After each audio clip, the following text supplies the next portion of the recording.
Hey there, folks who love their football. So today we got a really interesting topic to dive into, and it's all about what's going on with Manchester United's goalkeeper situation. Are they making a bit of a blunder by swapping out the legendary David de Gea for Andre Onana? Well, let's get into the nitty-gritty of it. So let's kick things off by talking about how Onana landed at Manchester United and the kind of big expectations that came with him. I mean, the club coughed up a whopping £47 million to bring him over from Inter Milan. Why, you ask? Well, their gaffer, Erik ten Hag, saw some real potential in Onana's fancy footwork between the sticks. Now, here's where things get a bit tricky. Onana, he's been, well, let's say struggling, yeah. He's been under the spotlight, and not for the best reasons. Think high-profile errors, like those ones in the Champions League against big shots like Bayern Munich and Galatasaray. I mean, these errors didn't just cost the team some points. They've got folks doubting if Onana's got what it takes. Renowned football pundit Chris Sutton, he even went and called him a downgrade compared to de Gea. Ouch. Now, here's what Rio Ferdinand's got to say about all of this. He's got a bit of a different take, you see. He thinks Onana probably knows deep down that his start at Manchester United, well, it hasn't been quite what he had in mind.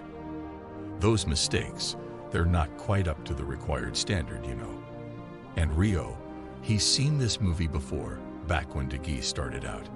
The numbers, they're kind of similar, if you look at the first 10 games or so.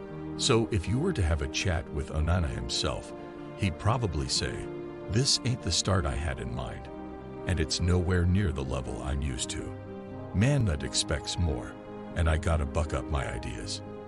Now, here's a crucial moment that kinda sums things up. In the recent match against Brentford, Onana, well, he couldn't quite keep that ball out of the net, even though he got a hand to it.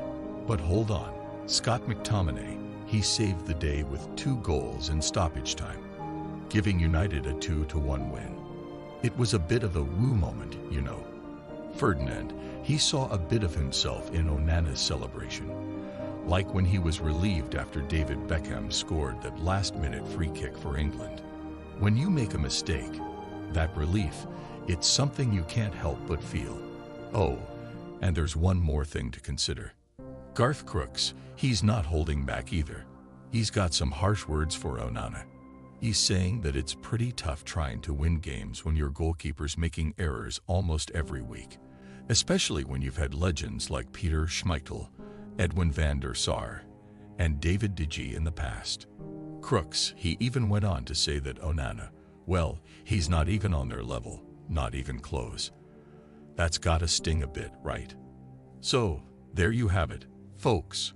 The whole shebang about Andre Onana's rollercoaster start at Manchester United. It's a lot to chew on for sure.